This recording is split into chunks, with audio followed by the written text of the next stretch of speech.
The New York Rangers extend their win streak to 7, and they avenge what was one of the most disappointing losses of the season earlier in the year. They erased a 3 goal deficit and beat the Edmonton Oilers. This is a really fun game, as you'd expect it to be. In Rangers Oilers, you kind of figured there'd be a lot of goals, and there were. The Rangers gave up 4 goals in the first, and when you do that, it's rare that you win a game. Forget about anything else. You give up 4 goals in the first period, it's going to be tough. But the Rangers, they fought back, and really they didn't play that badly in the first. They really didn't. But you allow this Oiler team to get a couple of power plays. It's a historically prolific power play that the Edmonton Oilers possess, and so that hurt them. But they won the game, and yeah, for me, what sticks out again was that loss early in the season. I think that was on their mind a little bit. A little bit. The fact that the Rangers were up 3-0 against Edmonton at home and lost 4-3 in regulation. Now, it wasn't quite to that extent here where Edmonton still gets the point, whereas the Rangers in that game get none. But the Rangers kind of got their 2 points back, if you will, where that was 2 points they should have absolutely had and it slipped away. And here, look, they were down 4-1 after the first period. Like, you think that they're probably going to lose it, and they don't. And look, special things are happening again with this Ranger team. I mean, they have been on quite the run ever since that Chicago loss where Trouba threw his helmet. I mean, they are just on an absolute tear. Their record now is 33-14-8. And, look, like the statistics are there. Like, some of the underlying problems that existed last year aren't really there as much this year. Where last year, Shesterkin and the power play were big reasons for success, especially before the trade deadline.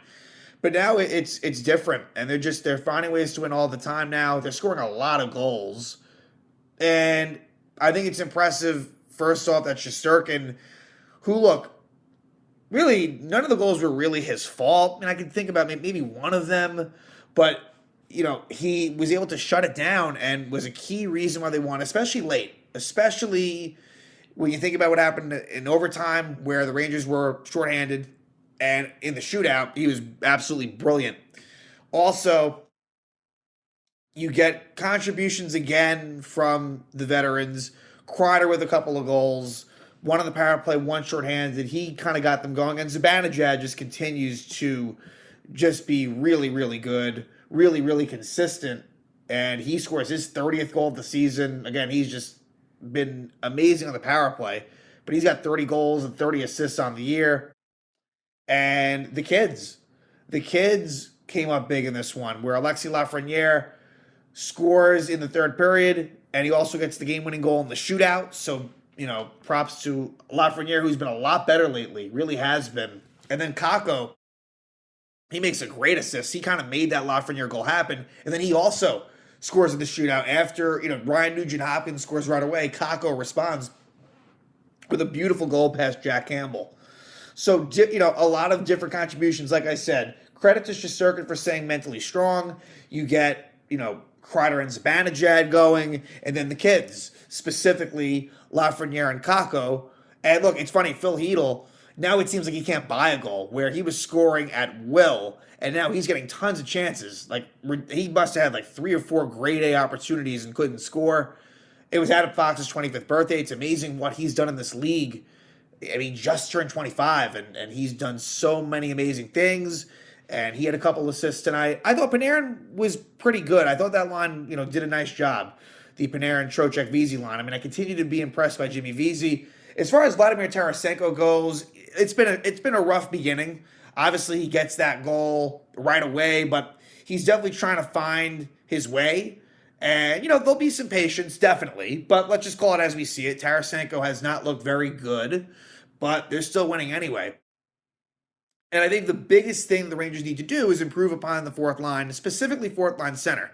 Now, it's funny, Jake Leschyshyn actually draws a penalty that eventually leads to the tying goal, so he does do that, but that fourth line, as it is right now, not going to get it done. I think they know that, and certainly Leschyshyn should be out of the mix. Gauthier, for me, I'm okay with him being on that fourth line, or maybe being like the first healthy scratch, but 1 or 2 depth forward moves might need to be made. At least one for sure, ideally fourth line center. And then defensively, I think that they're pretty much set there, but again, it can't hurt to have, another depth defenseman. Ben Harper as the number 7. That's okay. You could probably get by with that, but wouldn't hurt to get another one. In this one, as far as the ice time was concerned, the fourth line did not play much at all. And we saw a little bit less of the Mikkola Schneider pair, who I thought was all right in this game. Definitely struggled on that second goal by Edmonton, but, I thought that they were all right. But, whereas the last few games we kind of saw balance, in this one, not quite as much, where more of the top players were in there. But let's discuss this one. So, the Rangers, I thought, jumped out to a nice beginning. And there really weren't that many crazy scoring chances either way. Pretty solid defense. But then, offensive zone, Trocheck takes another penalty. And I like how Trocheck, has played lately. But I do think that he needs to limit the penalties. I mean, it's Ryan Strome all over again in terms of that. And so Trocheck, it's called interference, and he basically just flung Campbell's stick. His stick was on the ice, and you're not allowed to do it. He just basically sweeps it away from him, and that's just not smart at all. And immediately, Edmonton scores in the power play. It is Ryan Nugent-Hopkins from Hyman and McDavid. So with that, it's McDavid's 100th point of the season. It's crazy. He's already at 100 points. And he got another point tonight as well. So he's at 101 with, a little less than 30 games left. It's just 25 to 30 games left in the schedule. Just crazy. But this was, nothing that Shesterkin could do about it. And the Oilers make it 1-0 just like that. Then they make it 2-0. It's Tyson Barrie scoring his 8th goal of the season from Foegele and Janmark. So this is a situation where the fourth line and the third pair were pinned, did a really poor job, and Edmonton just pressure, and they score to make it 2-0. Then it becomes 3-0. 19 seconds later, Derek Ryan scores his 10th goal of the season from Hyman and Puljujarvi. And this is one where, he beats Shesterkin high above his shoulder. And, maybe Igor would want that one back. But, 3-0.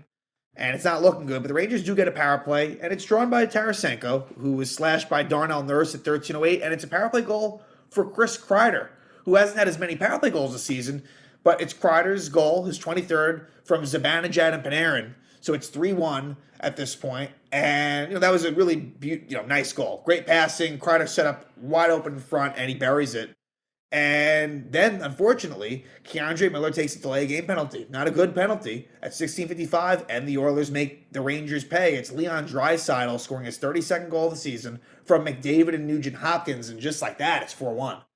So you don't feel good about that. Now you got to stay in the box. Bad penalties by Trocheck and Miller, and it's 4-1 Oilers going to the first. And apparently, in between the first and second, Gerard Gallant said, we're not losing this game. And it makes it look a lot better when you win. And this was one of those games where you felt like you could come back. And that's what made that loss to the Oilers so annoying early in the season is the Oilers, they're the ones that blow these types of games. And that's what we saw here. And it kind of comes in unconventional fashion. The Rangers set goal. It's a short-handed goal. So Lafreniere holds Zach Hyman at 5:55, and Kreider scores again on special teams. It's a short-handed goal for Kreider, his second goal of the night, 24th goal of the season from Fox. Really nice pass by Adam Fox, and Lindgren with the other assist. And this is a play where Kreider kind of has a 2-on-1, tries to get it to Zibanejad. The defender stops it, and Kreider just kind of gets the rebound off of the failed pass and scores backhand. And the Rangers cut the deficit to 4-2. And the Rangers had a lot of chances to really get this closer. They actually get a power play. Yamamoto interferes with Goodrow at 11:14, but the Rangers, they don't score there, and there was a lot of chances. Hedl comes to mind, definitely, and they just didn't score, but they stuck with it. So this becomes the Rangers' first comeback when trailing by 2 goals or more in the third. So as good as the Rangers have been in the third period, this was a unique comeback, and it had all of it. Right? I mean, giving up the 4 goals in the first, being down by 3, but also being down by 2 in the third, and it helps to score immediately, and it's the kid line that gets it done. Lafreniere scores his 9th goal of the season from Kakko and Hedl. And Kakko really made the play. He is so good below the hash marks, behind the net, using his body shielding the puck, and finding Lafreniere, and he buries it. So it's 4-3. And the Rangers, they would, draw some key penalties. The first one being Janmark Hook's decision. So the fourth line didn't play much, and they didn't play well, but give them credit for this one. And it was kind of all of them that get it done. Goodrow, Gauthier makes a nice play to get it to decision, and the Rangers get a power play. But to make things better, Derek Ryan is called for delay of game. And so the Rangers have a 5-on-3, and they score to tie it up. It's Zibanejad, his 30th goal of the year, from Fox and Panarin. And we're all tied up at 4 with 6:50 left. And then the Rangers, they still got that 5-on-4 after the Zibanejad goal, and Hedl had a great chance but didn't score. So the Rangers had opportunities to take the lead. They don't. And late, the Oilers, they were, the last minute or so, maybe a little bit more that of regulation, the Oilers had chances, but, they don't score. Rangers get this to overtime. Then overtime was really fun. A lot of back and forth for the first 4 minutes of overtime. And again, they start Hedl with Panarin. So it's an interesting call in terms of face-offs. I guess they don't value it that much, which you think they would, but they did gain possession right away. But yeah, Hedl starts the overtime with Panarin. And I believe Keandre Miller. And there were some different combinations that were involved, but eventually Zibanejad takes a penalty as he takes down Connor McDavid. He trips McDavid at 3:59. I'm thinking, this is trouble. And they had a lot of chances, but give the PK credit. I believe the three-man unit, for the most part, I think it was Goodrow, Trouba, and I guess it would have been, I'm not positive. I guess it could have been Lindgren. It would have either been Lindgren. Let me see it might have been Lindgren. I think it might have been, actually. So I think it might have been Lindgren and Trouba primarily with Goodrow. And they did a really nice job. And Igor was great, too. Igor made some great saves. So we go to the shootout. They actually kill off that 1 minute and a second, technically. And we head to the shootout, and Rangers get last licks, which I always prefer. But right away, Nugent-Hopkins scores. And then Kakko. And really, that Nugent-Hopkins goal was, I got to see replay again. I was surprised it went in. Give him credit. And Kakko, he ties it up right away.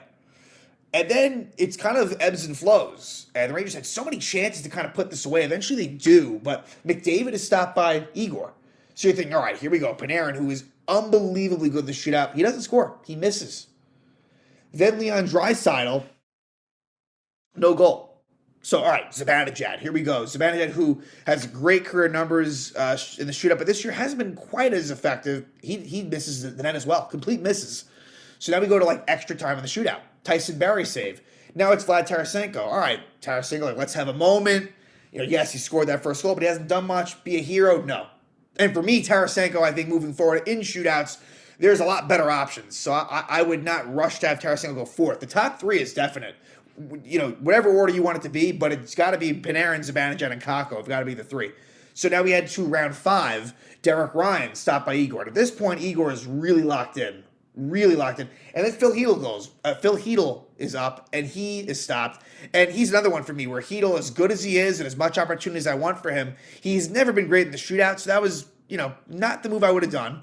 Then Yamamoto is stopped by Igor in round 6, and then Alexis Lafreniere steps up, and he gets the game-winning goal. A nice, he opens up the legs of Campbell, slides it 5-hole, backhand, and the Rangers win this one 5-4. A fun game.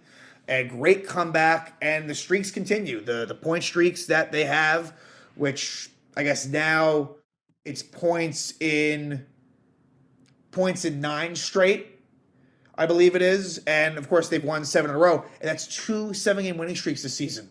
2 streaks of 7 or more wins, which I believe is the first time in Rangers history that's ever been done. So we'll see. Calgary game will be interesting. Now, Halak will be in net, who's been good lately. So you can kind of say on the one hand, he's due to lose. He definitely is. But this will be an interesting one. Look, you could forgive the Rangers if they don't really come through. For Calgary, I think they have this kind of marked on their calendar. A lot of people felt like that last game that was recently, that was, a couple of weeks ago, less than that, at MSG, was a great game. And you remember that because some of the big Trouba hits. Sammy Blais was involved as well. Now he's on St. Louis, so he's not as involved. But I think it'll be a pretty fiery game. But the Rangers coming off this emotional win, I'm skeptical. But then again, how can you be with how well the Rangers have played? I think the Rangers are certainly better than Calgary. But this will be an interesting one just because I think, will the Rangers have the energy to close off this Western Canada trip? We'll see. They'll need Halak to play well. I believe that. And, hope for the Rangers will, look, they've been scoring a lot of goals lately, so hopefully that continues. But this could be a fun one as well.